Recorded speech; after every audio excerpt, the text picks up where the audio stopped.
Well, I thought played a great team in Oregon tonight. I last time we played them, I couldn't have been more disappointed in our effort, um, and I was really proud of how we managed the first half and played and competed in the first half and came out and played against a top five team. A little disappointed in our second half and are coming out of the halftime. Again, I don't exactly know why we lose our minds a little bit, but we did, and you know, Oregon's a fantastic team, and they make you pay, and they made shots really hard for us in the second half. I think their length really bothered us a lot, made everything seemed a lot more harder for us, and certainly they got some pretty easy looks and some awesome looks, and 8 threes in the third quarter kind of did us in. So you guys did a great job taking away Sabrina Ionescu. Just 14 points, 7 assists, 4 rebounds, which is still a good game, but for her is obviously a step below. Do you think, though, it's at all deflating when you take her away, but for the team then to see Sabali just have the game of her life with 8 threes?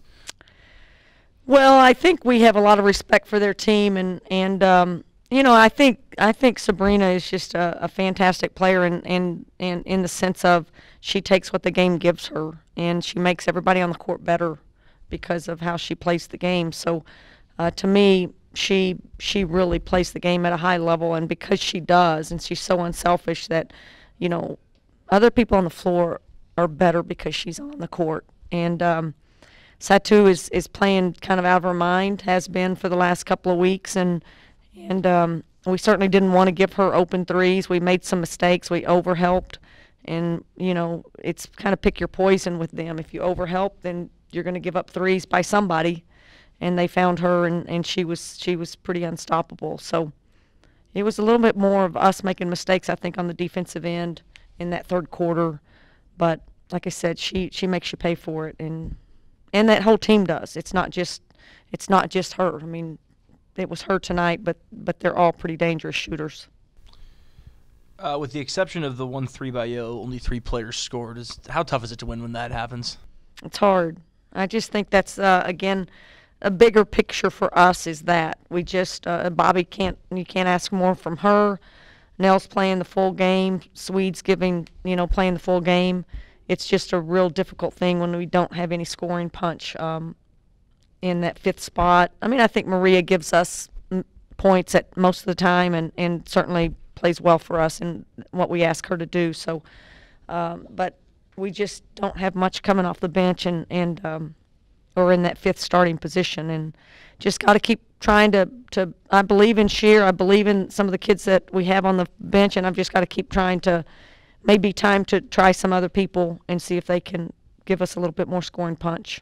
So, but it's hard. That's a lot of points for 3 people, and then just not to have anything from any other spot on the floor. So that's a little bit of trying to grow these guys and getting them a little bit better, and at the same time we got to recruit and get more depth in our program. And hopefully we get Ula back, and I think she gives us at least a presence, a little bit more of a presence in an outside shot, and someone we can put in and sub a little bit more. So hopefully we'll get her back this week. Do you take the positives, though, out of compared to what happened last time you played them to this game? Yeah, I mean, I can't help but I've been disappointed in our consistency of how we prepare for games, how we come out and compete in those games, and then in the middle of the games you just see we've had such inconsistent effort at times that it's and I think we've had more inconsistencies in the last 3 weeks that just have been driving us crazy, and to see a little bit more consistency in that is a big step for us. Now, it's not enough. It's not enough to beat a top 5 team, but that's what we talked a lot about with our team. Like, if we get this kind of effort from Bobby on both ends of the floor, if we get rebounding with a top 5 team in the first half. I mean, it shows what we can do when we really prepare well, when we really compete well, and so it's very hopeful. I'm very hopeful in that, and now we just have to recover and regroup and play another top 10 team coming in. You were talking about the consistencies. What changes have you and the team been making to become more consistent? Yeah, I don't know that there's anything, there's nothing that we're doing too much. I mean, we talk a lot about it. Like these guys rebound from all over the floor. Oregon does. And we could show that film. We gave up 17 offensive rebounds the first time we played them, and they came from the three-point line and rebounded. So the fact that we don't box out, against a team like this, they will kill you, and they did the first time. So I think the team sees their effort plays or their lack of effort. I think they see their lack of rebounding, and then it just becomes, are you a prideful player, and are you wanting to change? I don't think anyone really loves – I don't think our team is a real physical team, so it's not our nature. Bobby doesn't really want to grind it out and be – real physical. Yo doesn't. We have a more finesse built team, and because of that, so much of the game is physical. Rebounding is physical. Running the floor is physical. Defense is physical, and so we have struggled with consistently handling the physicality of the game. So it's not our nature to want to do it. So we have to fight it every single day in practice that's a physical play. That's why you didn't do it. Let's do it again. You got to make that play. So it's pointing it out every single day. It's trying to get a little bit more consistent in those plays so that it becomes a habit that in a game you're doing it. And it's not quite a habit for us yet. How difficult is it to talk to your players and work with them to change what's in their nature to make it a habit? Yeah, it takes time. It takes time. I wish there was a pill we could all take. I'd be skinny if there was. I was just watching Buzz Williams, I think his name, from Virginia Tech, and he's talking to his team about it takes 66 days to really make a habit. And you think about that. It's not 21 days, which we've all heard. That kind of makes it an instinct, but to really make it a habit. And we don't do it that consistency. We don't do it every single time we step on the floor. So it is a process to build a more physical team and to make our players a little bit more physical, because half of the game it requires that. And so we all have to do things we don't really want to do, but it makes you a more complete player, and I think all of our players want to take on that challenge and become a little bit more complete and not just one-dimensional. What were some of the expectations going into this game, and how did the team meet those expectations? I don't think we had any like goal setting. We didn't do that. I think it was literally what we just talked about. I told them before the game we laid as big of an egg as we have all year the first time we played Oregon. And the challenge was, we're better than that.